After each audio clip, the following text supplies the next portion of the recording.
pushing, not, media is going to say, oh, he said it was good. No. Don't misquote me. But COVID drove people outside more. And so golf did phenomenal. Boating and fishing did phenomenal. And so I think that really helped drive that people wanted to be outdoors and they wanted to do things, especially new people coming to Florida.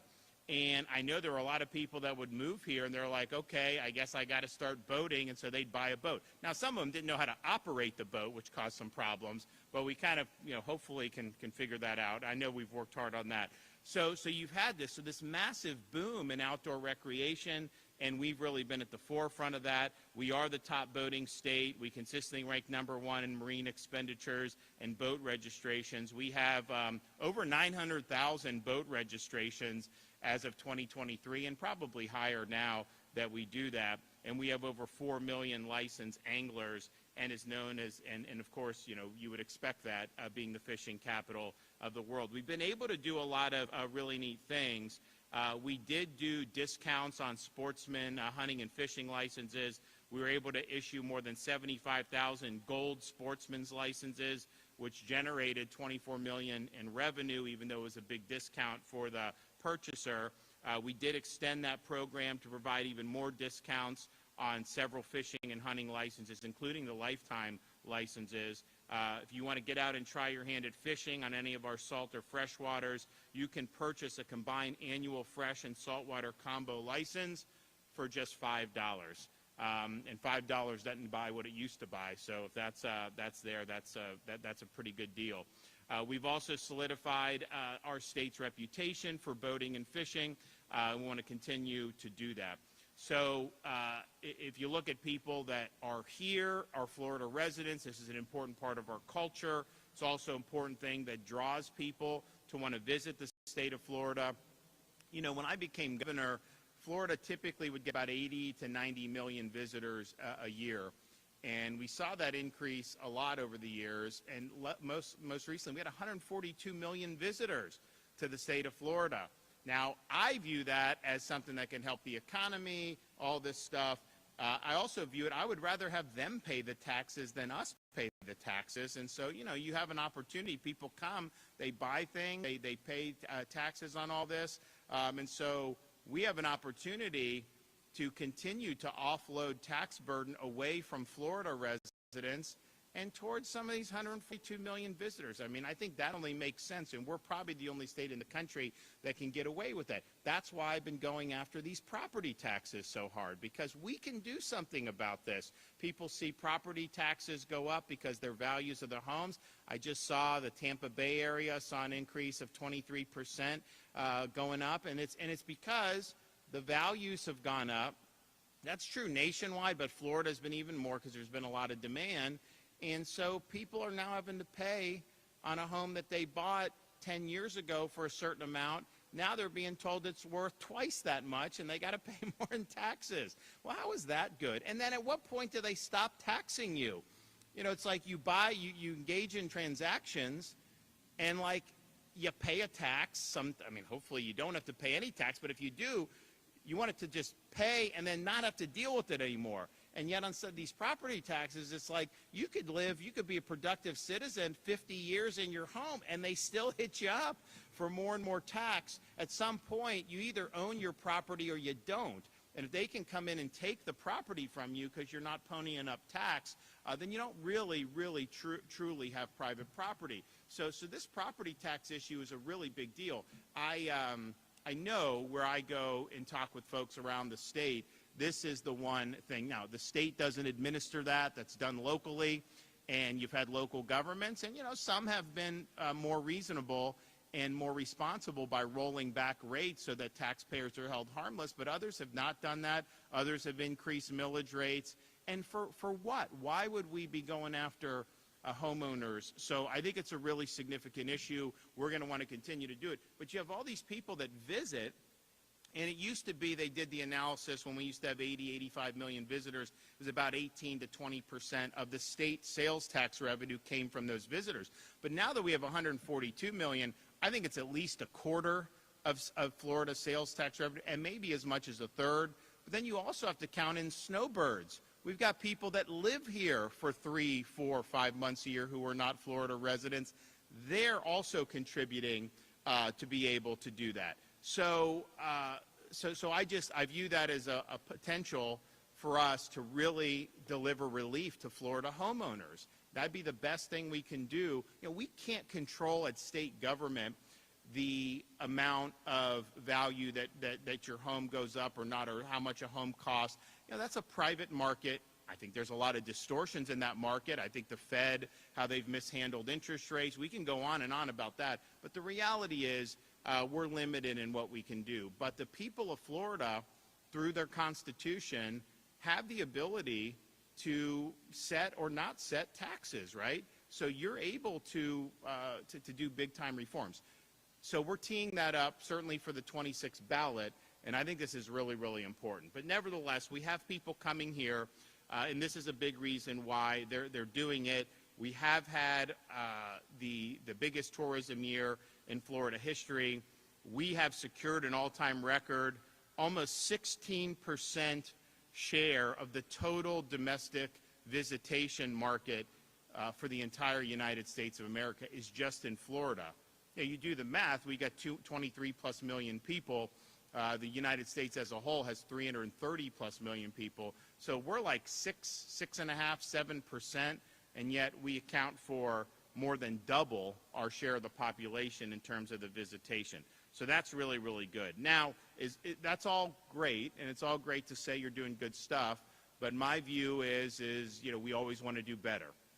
And when it comes to our anglers, our boating community, people that really thrive on enjoying all that Florida has to offer, we do get feedback about, hey, what can be done better? So we've done a number of different things, and we've been working very closely with Senator Jay Trumbull over the last many weeks to make sure that the legislation we're going to sign today actually got across the finish line. I want to thank Representative Griffiths for also leading the charge in the House of Representatives to make sure that we're doing what people expect us to do. So there's been a movement for local governments to regulate the type of vessels you are allowed to purchase regarding energy use. Now look, if you want to buy an electric boat, I mean, I don't think you should be prohibited for it, but you certainly shouldn't be required to do that if you want a boat. You should be able to buy traditional vessels. And so the legislation that we're going to sign today, this Boater Freedom Act, is going to make sure that Florida remains the boater capital of the world. We're going to make sure that boaters are able to choose the type of vessel that they want.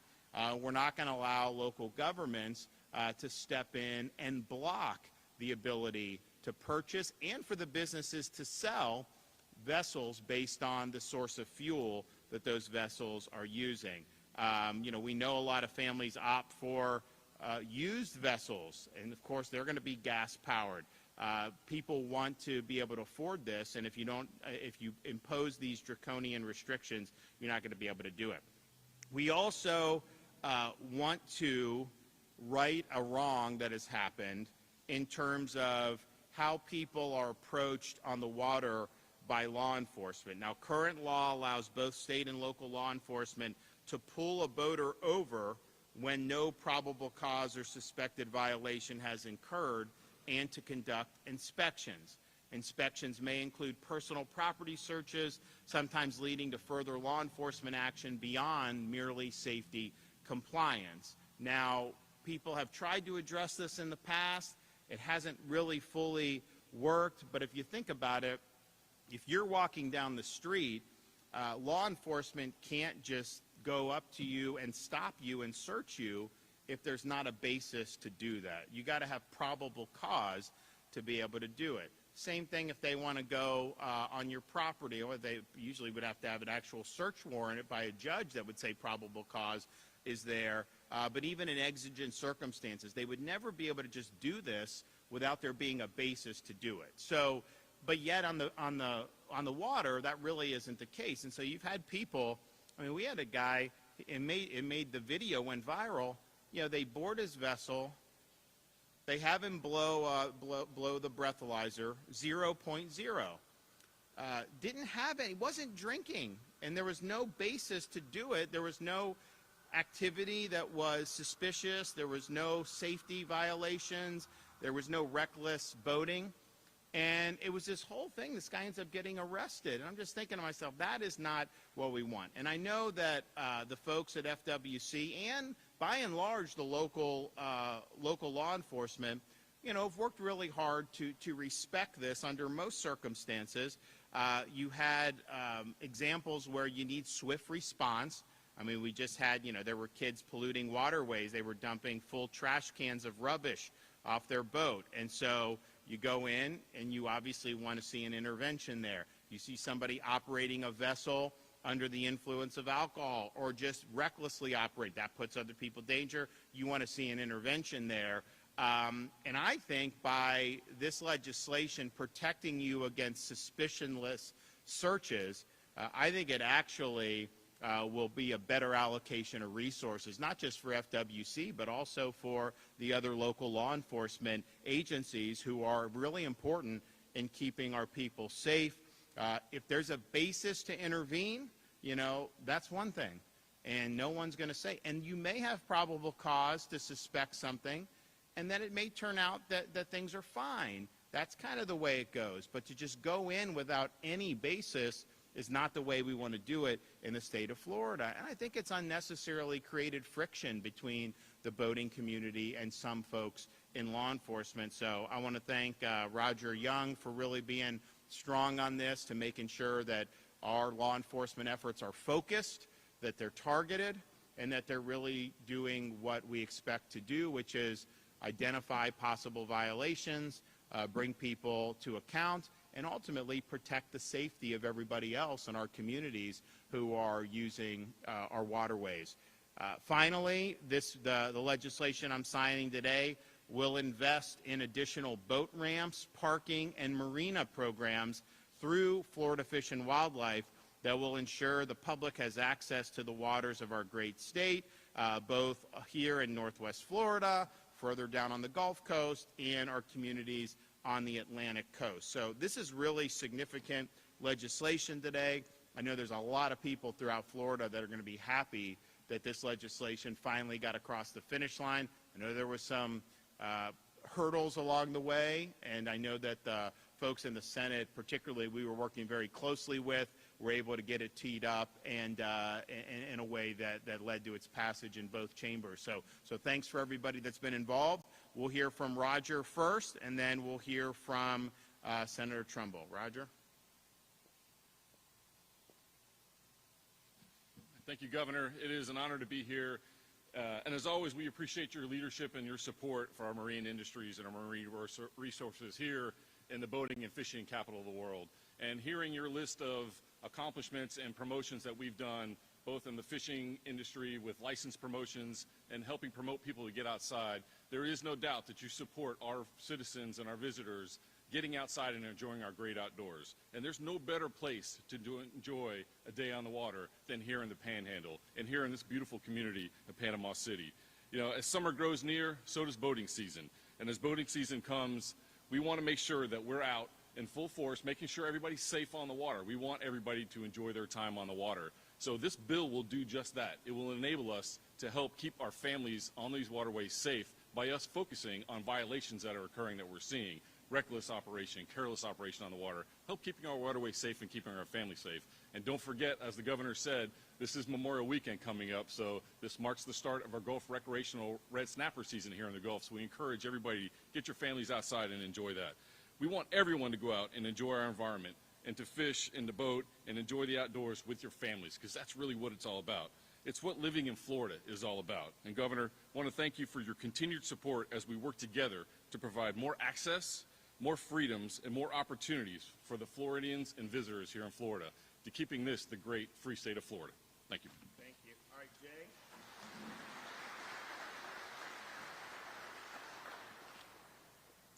Thank you so much, Governor DeSantis, for your unwavering support and leadership in making sure that Florida continues to stay the most free state in the nation and being a model for defending our individual liberties and putting Floridians' rights first. I really do want to point out Representative Griffiths and recognize him. We can't get anything done without both chambers, and your work, sir, and your commitment on this issue is incredibly important. It helps that both of us boat on a regular basis and have a very sensitive ear to other boaters as they're on the water and hearing some of their frustrations. With the signing of this bill, Senate Bill 1388, the Boater Freedom Act, we're reaffirming that the principles of freedom and limited government do not stop at the shoreline. At its core, the Boater Freedom Act is about protecting personal freedoms and preventing government overreach. The right to move freely without being stopped or questioned without cause is fundamental in a free society, and the right should apply whether you're on the highway or on the water. We do respect our law enforcement officers and their mission, but there has to be a balance. This bill is about restoring common sense to marine enforcement. It's about trusting the vast majority of Floridians who are doing the right thing and letting law enforcement officers focus on those who are truly violating the law. We're not removing oversight, we're reinforcing fairness. Boater safety will continue to be a top priority, and the law doesn't eliminate inspections. It ensures that they happen for the right reasons and not at random. I'm thankful and very proud to stand with the governor as we reaffirm that Florida is and always will be a place where freedom is protected on land and on water. And to every boater who's reached out to us, thank you for sharing their experiences. I've shared this story, and I'll share it with you in my closing statement here. I have a neighbor who was stopped 3 times in one day last year for no reason, just a random safety inspection. That's got to stop, and it's going to stop today, and allow people the opportunity for their constitutional rights to continue, not just to continue once they get off the dock. Thank you, Governor. Okay.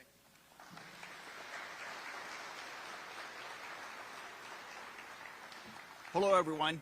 I'm Ben Special, as he mentioned. I'm with Yamaha. I've been with Yamaha for over 40 years. I'm actually sitting in this room.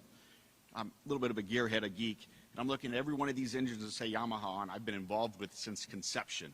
So I'm very excited about what you're doing. I was just in Washington, D.C., and I hope you don't mind, but I used Florida as the lighthouse example of what's doing right for the marine industry and for marine consumers. So I explained to some of the outreach to the White House is don't forget what you're doing is you're helping everyday people go boating. The boats behind me right here are relatively small boats. Those are the things I really focus on. What I'm proud about this legislation that you're doing in Florida, I hope to be able to take to other states to show is the Boating Freedom Bill is about all technology should be available to boaters. We shouldn't limit it. I can give you a dissertation on the reason why. I've been in several meetings with the EPA on why you can't have these select technologies. You got to use the broad technologies because boating is very unique. The other part of what I'm proud about you guys are doing is making grants for more water access. I like to tell my friends and stuff that I look really smart when the industry grows. You know what the biggest barrier of that? Access to fish and access to water.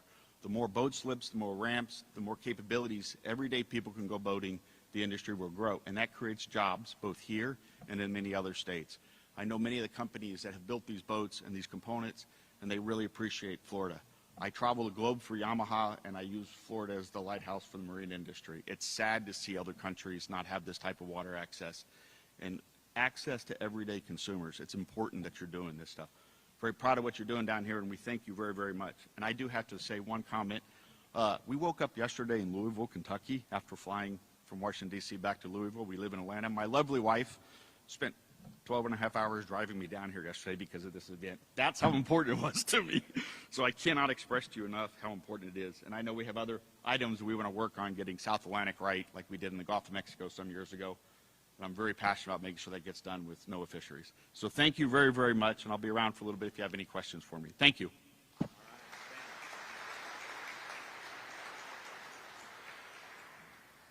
Thank you, Governor. I think everybody in this room knows that we have a friend in Governor DeSantis. He was here as a candidate before Hurricane Michael. He's been here ever since. We've seen him through COVID. We've seen him through every wildfire, the events that have really traumatized Bay County. In Bay County's comprehensive plan, it talks about water access. It's truly written in our comprehensive long-term plan for the citizens of Bay County. This bill helps address that. Senator Trumbull, who, I appreciate the credit he gives me, but this was truly some legislative chess work from our senator. We have a great advocate in the Senate for us. who is going to shine in the next few years. With his chess work, I promise you, we got this across the finish line. It was very, very fun to watch it evolve over the last few days and to watch some of the surprise faces how we finished this project. I will tell you, water access, that bay, I learned to water ski right up this back door here. I got my first little John boat from my dad when I was 12 years old. I have run this bay from one end to the other. I have fished every little nook and cranny. And I've also been pulled over by most of the FWC officers out here.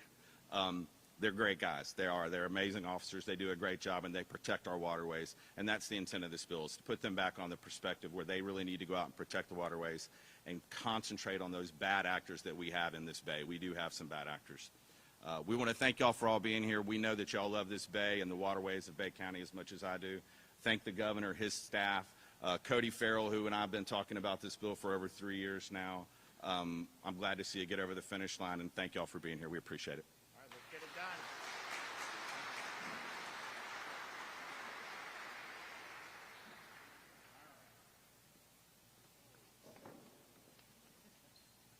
Okay, so today is May what? 19th?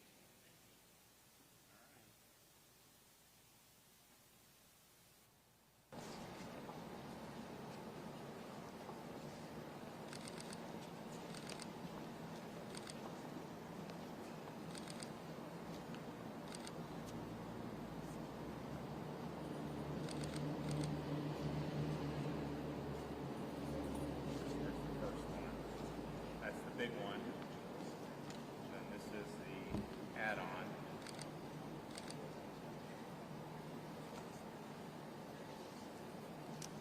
All right. Who wants a pen? You want one, bud? All right. Anyone else? Okay. All right. I got one more. All right. Here we go. I want you guys to hold that up for the camera. I'll hold this one up. Here, you help. I'll hold it up with me. There we go. All right, we're here. All right, another one in the books, guys.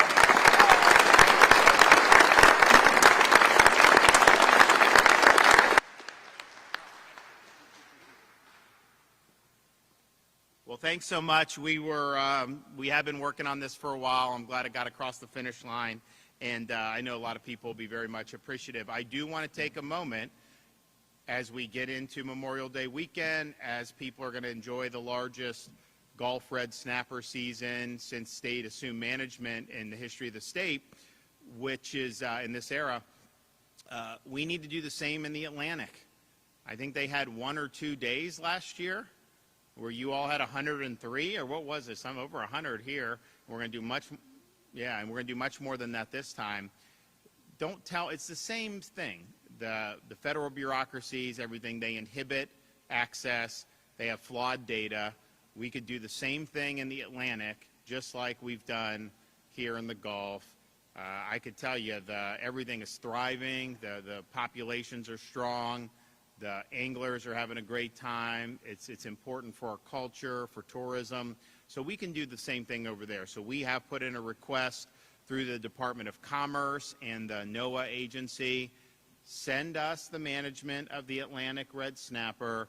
We will do it very strongly, just like we've done in the Gulf, and I think a lot of people will be very, very happy. I mean, I can tell you that if we're able to announce that the state has resumed management in the Atlantic, we will be able to move very quickly to get some dates out, and people will be thrilled if that were able to happen. So, and I think it's something that we've gotten good signals from the administration, because they are trying to empower the states. So this is a great opportunity to be able to do that in a way that's going to make a meaningful difference, not just to our residents, but for the people that really love coming and visiting Florida. Okay, we got any questions?